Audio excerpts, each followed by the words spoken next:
Hey, what's up guys? This is GhostRobo and we are here taking a look at Epic Mickey for the Nintendo Wii on launch day. It just came out a few hours ago, and so we're going to get cracking right into the beginning of the game. There was a lengthy kind of pre-title screen cutscene, so let me kind of set up the story for you. I guess Mickey goes and gets stuck in the wizard from Fantasia's, dimension, and he has a little setup of the Disneyland kind of world, and Mickey goes and knocks over a bunch of paint cans and paint brushes, and all of a sudden stuff starts mixing together, and this evil shadow blot emerges, who I think is the prime antagonist in the game, and he kind of scares Mickey, and Mickey runs, jumps back into his dimension, and then after a little while, the dimensions kind of start leaking into each other, and so Mickey is captured by the shadow blot and taken here to this evil doctor's lab where Oswald is hiding in the shadows.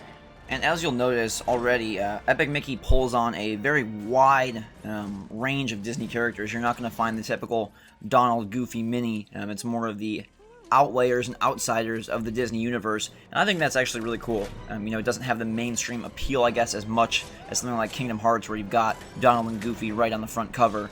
But for me, it's more exciting to see, okay, who are they going to pull next, as opposed to just knowing, all right, here comes Donald, here comes, his nephews, here comes all the typical Disney mumbo jumbo.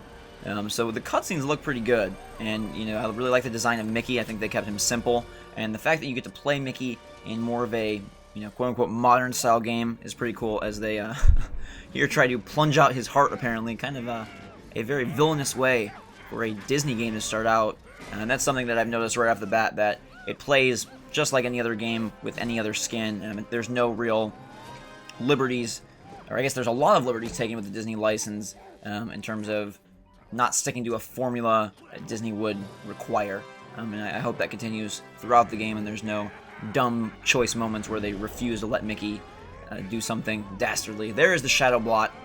He is kind of a gooey mess of paint and thinner, which are the two main dynamics that you'll be interacting with in the game, paint and thinner. When you paint objects, they appear or fill in. When you thin objects, they disappear and go away. And that's kind of the main way you'll be interacting with the world, whether it's environmentally or dealing with enemies. Here's Oswald and Mickey. Oswald doesn't seem like much of a threat here, but apparently he's also part of the bad guy group. And something I want you to really pay attention to is when we get the first moment where I'm able to control Mickey, just look at that image and see what it reminds you of. It's coming up right about here, and just, if you're anything like me, in about 10 seconds, you'll be thinking 2001 platformer. And I feel like that's kind of a, hey, you're just bashing on the Wii kind of comment to make, but it's not. At this point, the Wii's been out, 5 years now, and it's just facts. The graphics suck. They're not good at all. It's very jaggedy. It looks pretty good here with my HD capture, but on my television it looks crappy. It just does not look good. I like the style, the art style, great, but the graphics are terrible. And at a certain point, no, graphics aren't what defines innovation. Absolutely not. But think of it like shoes, right? Think of it like Nike shoes. Nike shoes are pretty much all made out of leather or plastic, and they have been for, 20 years. But you'd feel much more cool and much more comfortable and be much more into it if you were wearing a 2010 pair of Jordans or 2010 pair of Nike shoes, as opposed to some ugly, crappy thing from, 1993.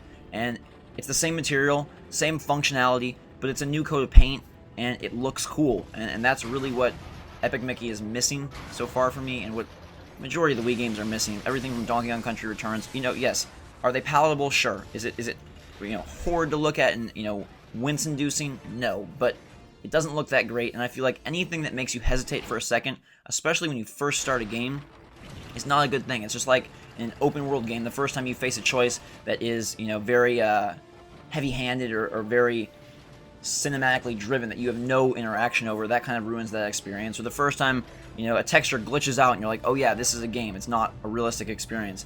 When the first scene in the game makes me think 2001 platformer, not something that I really think they should be striving for. But set that aside, not going to comment much on the graphics anymore. I really like the style. I think the environments are a little bit sparse, there's not a lot of detail, but I like that they've taken the Disney world and kind of darkened it and made it more ominous than anything people have previously seen in games, even more so than Kingdom Hearts or things along that line. So here is Gus. You'll see him, the little dude we're interacting with that's disappearing and reappearing. I have no idea what game he's from or what show or movie or what time frame in the Disney, Disney family tree where he's at, but he's kind of cool. But what's not cool is the fact that so far there is no voice acting in the game whatsoever. The opening cutscene had some narration, but other than that, every cutscene, every interaction with the character is written. Sure, there's the little noises Mickey Mouse makes, similar to like Zelda games, but man, it would have been really cool if we could have had the voices of these characters. I think it would have added a lot and made it seem a little bit more advanced, considering there's a lot of other things that keep it kind of dated. There's tons of collectibles from these little tickets that I really don't know what they do besides serve as currency. There's been a couple instances where I've been asked, would you like to pay this person 100 e-tickets? So I know they're called e-tickets, and that's about it. But just like Banjo-Kazooie, Mario 64, you name it, platformers from the last decade, there's a ton of collectibles and a ton of shiny little barrels that you can bust open for health or tickets. And as you can see in the top left corner, I have 5 little health pips, as they are called here, and a little meter below. And what that meter is going to do is, right now I don't have access to it, but later on you'll see that meter will attract little helper fairies or sprites, I guess you could call them, to me, depending on whether I use more thinner or more paint. And we'll get to that in probably a subsequent episode.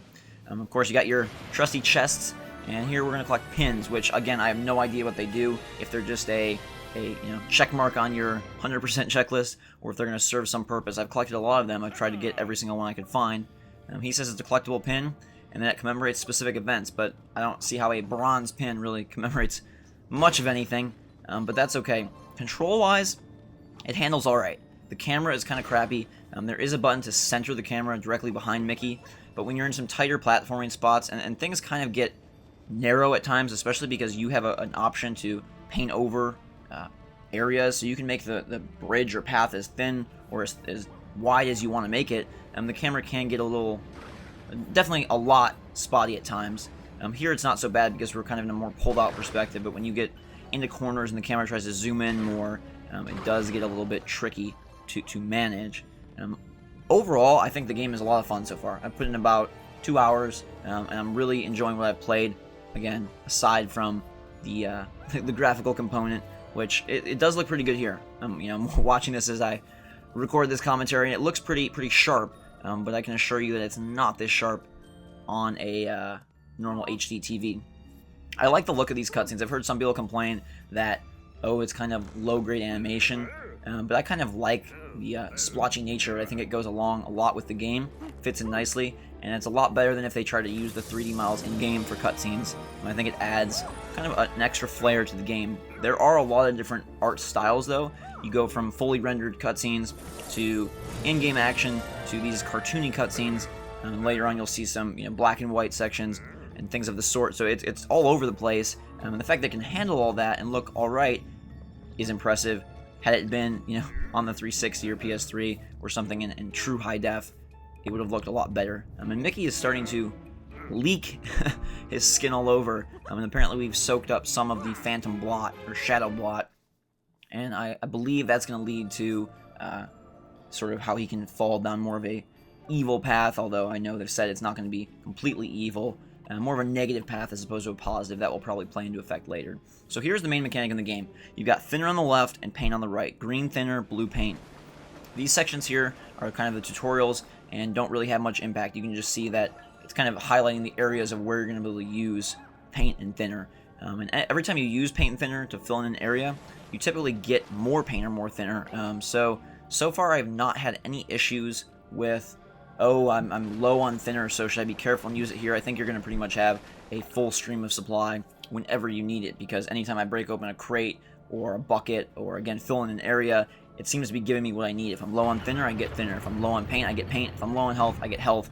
There's definitely a very healthy stream of resources, so you don't need to worry about that. But I will say that the whole mechanic of pointing and throwing this paint and throwing this thinner is really enjoyable. It works well. I haven't had any aiming issues, and it's kind of cool to give you a chance to navigate the environment and look for hidden areas that don't have to be telegraphed as easily. You know, there's still sort of that outline that you can tell, okay, there's going to be a hidden area here, but as opposed to having a glowing section, or as opposed to having, you know, something that's really obvious, oh my god, there's a secret here. Sometimes you just got to throw your thinner up and see if you can take down a door or take down a wall. Or in this situation, you know, we're going to take down the frame of the door to make this door fall and then use it as a bridge. There's so far, even after only a couple hours, a lot of creative uses of the paint and thinner, and I'm really enjoying that part most of all. The platforming itself, you know, kind of mundane, kind of boring. An issue I have that's kind of a small one and most people probably won't notice, there's a very, very, very tiny shadow under Mickey when you jump, so it's kind of hard to notice where you're going to be landing. I mean, usually I use that shadow to track in 3D platformers where I'm going to be jumping. Here you kind of just have to make that leap of faith and hope that you're going to land, and so far the platforms seem to be spaced pretty generously, where I haven't fallen off much at all. But again, another cool use of thinner there. We blow out the floor, and in falls all the rocks, and now we can get through. And coming up here, you're going to see the first instance of enemies in the game. And I don't feel like combat is going to be a big part. It'll be interesting to see if there's any boss battles or how they handle it. I feel like it's more of a puzzle platformer in a sense, or environmental platformer rather than a combat platformer, because these guys are kind of harmless. I think they're called seers, and they really kind of just hop around in an area and don't do much unless you get 100% right up on them, right up in their grill. Then they will go after you. But yeah, seers, there's sweepers, some other different kinds of enemies. The variety seems to be pretty decent so far, but again, most of them just patrol a very limited area, and you can kind of knock them off the stage or thin or paint them. If you thin them, they'll disappear and vanish. If you paint them, they'll turn quote-unquote friendly, which basically means they won't attack you, but they will attack other evil enemies. And I don't know if that plays in. There's no morality system, but I don't know if later on there's going to be some sort of tracking of, oh, how many enemies have you destroyed, how many have you saved. I have seen instances where paint and thinner did impact its decision or choice, and I think you'll see a couple of those in the next episode. But these little tutorial segments remind me a lot of BioShock, how it would go into kind of that, you know, hand-drawn, real quick and dirty little explanation of what you needed to do. Again, there's a lot of nice touches. It's clear that a lot of time and effort went into this game. It's the last big release of the year, and it'll be interesting to see how it stacks up, especially to the other big Wii titles, Donkey Kong Country Returns, Kirby's Epic Yarn, Super Mario Galaxy 2.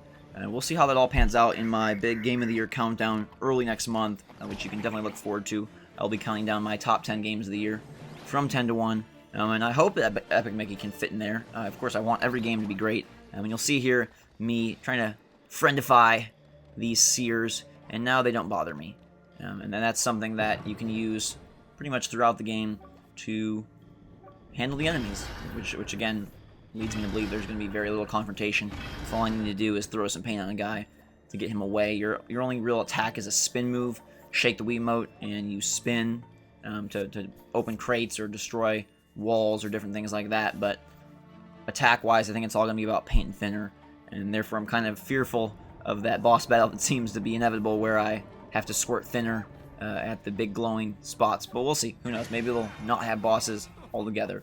In the early areas, these gremlins are all over the place, and actually if you collect some of the hidden ones, they do take care of sections of the game for you. Like, there'll be instances where you need to hit all these different valves, and if you've saved gremlins, they'll go and hit the valves for you and save you the time to not have to do those parts. I don't know how I feel 100% about that, because it's kind of like, hey, skip sections of this game if you find us. So I guess it's just, where do you put your time and effort in? Finding the gremlins or doing those sections that they could take care of for you. But as we wrap this up, you'll definitely see more gremlins and a lot more of the paint and thinner mechanic next episode.